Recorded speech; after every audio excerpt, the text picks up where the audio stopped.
इस वीडियो में सीखेंगे कि स्क्वायर कॉलम के लिए रिक्वायर्ड कंक्रीट क्वांटिटी कैसे कैलकुलेट करें।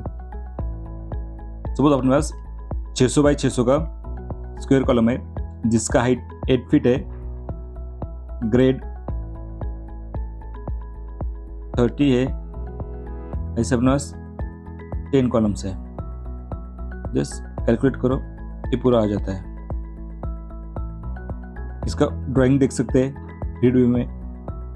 600 बाई 600 का हाइट 8 फीट है। इसका सी डिटेल रिजल्ट भी देख सकते हैं।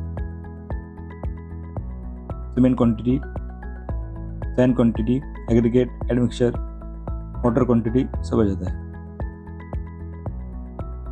रिजल्ट सेव कर सकते हैं, रिजल्ट को शेयर कर सकते हैं। तो इस तरह से आप स्क्वायर कॉलम की कंक्रीट क्वांटिटी आसानी से कैलकुलेट कर सकते हैं।